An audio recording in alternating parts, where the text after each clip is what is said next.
एक छोटे से शहर बरमूडा में राइस्टार नाम का एक लड़का रहता था और उसके साथ साथ उसकी दादी भी रहती थी, जो उसके लिए सब कुछ थी क्योंकि उसके माता पिता बचपन में ही गुजर गए थे। वो बहुत गरीब था, फटे पुराने कपड़े पहनकर स्कूल जाता था और बाकी बच्चे अक्सर उसका मजाक उड़ाते थे। लेकिन राइस्टार के दिल में एक ही चीज थी जो उसे रोज स्कूल जाने की ताकत देती, एक लड़की जिसका नाम पायल था। पायल बहुत खूबसूरत, अमीर और स्कूल की सबसे पॉपुलर लड़की थी। राइस्टार उसे दूर से देखकर ही खुश हो जाता था। वो कभी हिम्मत नहीं कर पाता था उससे बात करने की, लेकिन एक दिन उसने अपने दिल की बात कहने का फैसला किया। डरते डरते कांपते हाथों से उसने पायल के सामने जाकर कहा, पायल तुम मुझे बहुत पसंद हो, क्या तुम मेरे से दोस्ती करोगी? पायल ने पहले तो उसके फटे कपड़ों को ऊपर से नीचे तक देखा, फिर हंस पड़ी और बोली, अबे साले छपरी, तू मुझे पसंद करेगा? साले तू तो पूरा भिखारी लगता है, दूर हट यहाँ से और मेरा टाइम मत खराब कर, जाकर किसी और से दोस्ती कर। उसके बाद वो राइस्टार को धक्का देकर वहाँ से चली गई। कुछ देर बाद राइस्टार ने देखा कि पायल तो अब स्कूल के सबसे अमीर लड़के रोक के साथ घूम रही थी। दोनों हंस हंस कर बातें कर रहे थे। ये देखकर राइस्टार का दिल टूट चुका था।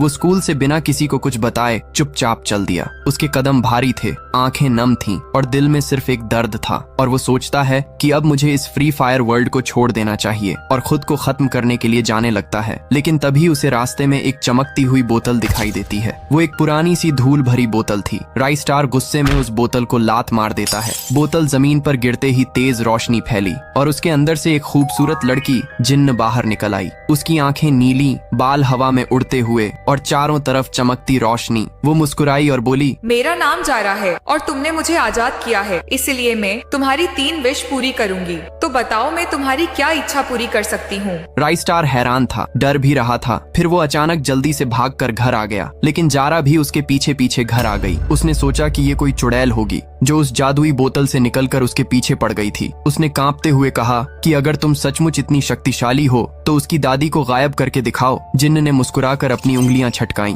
और अगले ही पल बेड पे आराम से सो रही दादी गायब हो गई। राइस्टार ने बेड की ओर दौड़ लगाई, लेकिन वहाँ सिर्फ उसकी दादी का चश्मा था। उसका दिल जोर जोर से धड़कने लगा। उसने जिन्न की ओर देखा और पूछा कि क्या वो उसकी हर इच्छा पूरी कर सकती है। जिन्न ने हामी भरी। उसकी आंखों में एक अजीब सी चमक थी। राइस्टार ने तुरंत कहा कि वो उसकी दादी को वापस लाए। जिन्न ने फिर से उंगलियां चटकाईं, लेकिन इस बार कुछ नहीं हुआ। उसने हैरानी से अपनी जादुई किताब खोली जिसमें प्राचीन मंत्र और नियम लिखे थे। किताब में साफ लिखा था कि अगर कोई इंसान गायब किया जाता है तो वो हमेशा के लिए गायब रहता है। ये सुनकर राइस्टार का गुस्सा 7वें आसमान पर पहुंच गया। उसने जिन्न को डांटा और कहा कि वो उसकी दादी को वापस लाए। जिन्न ने उदास स्वर में माफी मांगी और कहा कि वो अपनी गलती की सजा के तौर पर हमेशा उसकी गुलाम बनी रहेगी और वो जो कहेगा वो वही करेगी। रात हुई। राइस्टार की आंखें आंसुओं से भरी थीं। वो अपनी दादी की तस्वीर को गले लगाए रो रहा था। भूख ने उसे और बेचैन कर दिया। उसे खाना बनाना नहीं आता था। रसोई में सिर्फ कच्चा आटा और कुछ सब्जियां थीं। जिन्न ने उसका उदास चेहरा देखकर उससे माफी मांगी। राइस्टार ने कहा कि उसे भूख लगी है। जिन्न ने एक शानदार भोजन मेज पर सजा दिया। खाना खाते हुए राइस्टार ने पूछा कि उसका नाम क्या है और वो इस बोतल में कैसे आई। उसके बाद जिन्न ने अपना नाम जारा बताया और कहा कि एक विशाल, काला, डरावना सा साम्राज्य था। लंबी दीवारें, लोहे की फाटक और हर जगह सिपाहियों की क्रूर निगाहें। ये कहानी उस साम्राज्य की है जहाँ रहम का मतलब कमजोरी था और राजा का नाम था व्हाइट 444। एक ऐसा राजा जो अपनी प्रजा को सिर्फ संख्या समझता था, इंसान नहीं। एक दिन व्हाइट अपने सिंहासन के ऊपर बैठा हुआ था। चमकदार सफेद कवच, चौड़ी तलवार, लेकिन चेहरा अहंकार से भरा हुआ। सिपाही एक आम आदमी को घसीटते हुए अंदर लाते हैं। फिर सिपाही बोलता है कि महाराज, ये व्यक्ति कर नहीं भर पाया। उसके बाद व्हाइट 444 बोलता है कि जो राजा की सेवा नहीं कर सकता वो इस राज्य में रहने का हकदार नहीं। वो हाथ के इशारे से सिपाहियों को आदेश देता है। आदमी को बाहर ले जाया जाता है और उसे वही खत्म कर दिया जाता है। उसकी चीखें महल की दीवारों में गूंजती हैं। शाम होते ही यहाँ प्रवेश करती है जारा। सफेद कपड़े, शांत आंखें। जारा महल में काम करती थी, लेकिन जो भी उसे देखता एक रहस्यमयी शांति महसूस करता। लेकिन गांव में राजा का अत्याचार हर दिन बढ़ता ही गया। एक दिन महल के बाहर तूफान आता है। राजा अपने कमरे में सो रहा था। जारा चुपचाप उसके पास आकर बोलती है कि अगर तू लोगों को दर्द देता है तो तूने खुद अपनी शक्ति खो दी है। राजा अचानक जाग जाता है और बोलता है, तुम कौन हो असल में? फिर जारा बोलती है कि मैं वही हूँ जो तेरे अत्याचार को अंत तक ले जा सकती हूँ। उसके हाथ से निकली रोशनी पूरे कमरे को रोशन कर देती है। व्हाइट आगा बबूला हो जाता है और वहाँ से चला जाता है। फिर वो अमावस्या के दिन अपने काले जादूगर अघोरी को बुलाता है। फिर उसे जारा को खत्म करने के लिए बोलता है। फिर अघोरी बोलता है कि राजन, आत्मा को मारा नहीं जा सकता, लेकिन उसे कैद किया जा सकता है। फिर तांत्रिक एक जादुई बोतल निकालता है और एक मंत्र पढ़ता है काली हवाएं जारा को घेर लेती हैं और एक ही पल में उसकी आत्मा शरीर से अलग होकर बोतल में चली जाती है। अब वो पूरी तरह से वाइट के कब्जे में हो चुकी थी। फिर वाइट ने उसकी शक्तियों का इस्तेमाल अपनी इच्छाएं पूरी करने के लिए किया। उसने विशाल महल बनवाए, दुश्मनों को नष्ट किया और अपने साम्राज्य को अजय बनाया। लेकिन जारा को ये सब पसंद नहीं था। वो क्रूरता से तंग आ चुकी थी।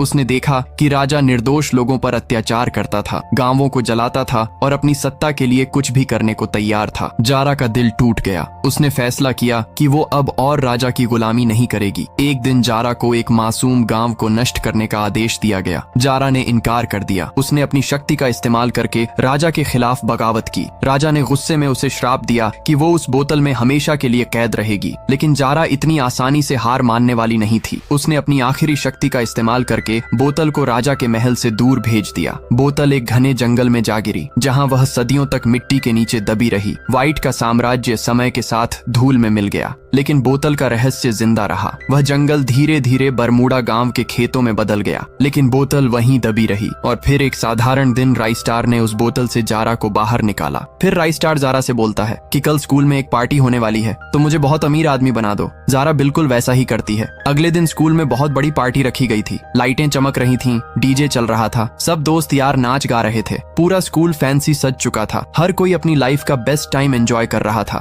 लेकिन तभी गेट के सामने एक चमचमाती ब्लैक कार आकर रुकती है। सबकी नजरें एक साथ कार पर टिक जाती है। कार से उतरता है एक अमीर, स्मार्ट और चलनामा लड़का। वो कोई और नहीं बल्कि राइस्टार था। वही राइस्टार जिसे कभी इस स्कूल ने गरीबी की वजह से नीचा दिखाया था, लेकिन आज किस्मत उसकी तरफ थी। कपड़े ब्रांडेड, स्टाइल रॉयल और एंट्री पूरे हीरो की तरह। पूरा स्कूल बस उसे ही देख रहा था। पायल, जो पहले उसे भिखारी कहकर धक्का देकर चली गई थी, उसे देखते ही दंग रह गई। उसकी आंखें चौड़ी हो गईं, जैसे उसके सामने कोई सुपरस्टार खड़ा हो। वो तुरंत दौड़कर राइस्टार के सामने आती है। सब बच्चे रुक जाते हैं, म्यूजिक धीमा हो जाता है, सबकी निगाहें उसी पर टिक जाती हैं। फिर पायल बोलती है कि राइस्टार आई लव यू, क्या तुम मुझसे दोस्ती करोगे? पूरी पार्टी में सन्नाटा छा गया। लेकिन आगे देखने से पहले अगर आप लोग भी मेरी तरह फ्री फायर को दिल से पसंद करते हो तो वीडियो को एक लाइक करके चैनल को भी सब्सक्राइब कर लो और कमेंट में फ्री फायर के लिए लाल दिल जरूर से भेज देना। देखते हैं कितने लोग फ्री फायर को सच में पसंद करते हैं। उसके बाद राइस्टार कुछ सेकंड उसे घूर कर देखता है। फिर उसके चेहरे पर एक हल्की सी मुस्कान आ जाती है और वो बोलता है सॉरी, मैं भिखारियों से बात नहीं करता। पूरा स्कूल हिल जाता है। हर कोई वाह वाह करता है। पायल की आंखें भर आती हैं। वो उसी तरह टूट जाती है जैसे किसी जमाने में राइस्टार टूटा था। उसके बाद राइस्टार वहाँ से चला जाता है और घर आते ही राइस्टार गहरी सांस लेकर मुस्कुराता है और जारा से बोलता है कि जारा, आज अगर तुम नहीं होती तो मैं पायल को कभी जवाब नहीं दे पाता। तुम्हारी वजह से मैंने पहली बार खुद के लिए खड़ा होना सीखा। जारा हल्का सा मुस्कुराती है। उसकी आंखों में चांदनी की चमक पड़ रही थी। रात और भी गहरी हो चुकी थी। दोनों चुपचाप एक दूसरे को देखते रहे,